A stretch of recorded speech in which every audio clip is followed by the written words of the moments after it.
Hello guys, അപ്പോൾ നമ്മളിതൊരു duplicate ഐറ്റമാണ്, വേറെ ഒന്നിനുള്ള കണ്ണൂർ കോക്ടെയിലിൻ്റെ ഡ്യൂപ്ലിക്കേറ്റ് ആണ്. അതിനുവേണ്ടി വേവിച്ച് വെച്ചിട്ടുണ്ട് ക്യാരറ്റ്, പിന്നെ പപ്പായ മൂന്നിലൊരു ഭാഗമായിട്ട് കുറച്ച് ക്യാരറ്റിൻ്റെ മൂന്നിലൊന്നുള്ള രീതിയിൽ പപ്പായ ഇടണം കേട്ടോ. അപ്പോൾ 1:3 ആണ്. എന്നിട്ട് ഐസ്ക്രീം 2 സ്കൂപ്പ് ഇട്ടിട്ടുണ്ട്. എന്നിട്ട് കട്ടിപ്പാൽ കേട്ടോ. അപ്പോൾ നല്ല കട്ടയുള്ള ഐസ് പാലുണ്ടായിരുന്നു. ബാക്കി കുറച്ച് അല്ലാതെയും ഒഴിച്ചിട്ടുണ്ട് കേട്ടോ പാൽ. അപ്പോൾ ഒരു കവറോളം പാൽ നമ്മൾ എടുത്തിട്ടുണ്ട്. പിന്നെ പഞ്ചസാര, അതില്ലാത്തൊരു കളിയില്ലല്ലോ. നമുക്ക് ആരോഗ്യത്തിന് കൊള്ളില്ലെങ്കിൽ നമുക്ക് ഏറ്റവും ഇഷ്ടമുള്ള സംഭവമാണ്. പിന്നെ കണ്ടൻസ്ഡ് മിൽക്കും കൂടി ഇട്ടിട്ടുണ്ടോ ഒരു കൊഴുപ്പിന് വേണ്ടി അങ്ങോട്ട്. എന്നിട്ട് എല്ലാം കൂടി അടിച്ച് കലക്കി എടുത്തിട്ടുണ്ട്.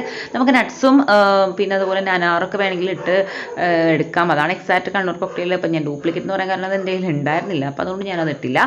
പക്ഷേ ഞാൻ പറയട്ടെ, ഒറിജിനൽ വലിയ ടേസ്റ്റ് ആയിരുന്നു കേട്ടോ. എനിക്ക് ഭയങ്കര ഇഷ്ടമായി. കണ്ടൻസ്ഡ് മിൽക്കിൻ്റെയും അതുപോലെ ഐസ്ക്രീമിൻ്റെയും എല്ലാം കൂടി വന്നിട്ട് പപ്പായയും ക്യാരറ്റ് വേവിച്ചുകൊണ്ട് എല്ലാം കൂടെ സിങ്കായി പോട്ടോ. നല്ല കിടുക്കാച്ച് കണ്ണൂർ കോക്ടെയിലായിരുന്നു. ഇപ്പം ഇത് കൊച്ചി കോക്ടെയിലായി. അപ്പോൾ അത്രയോട് സബ്സ്ക്രൈബ്.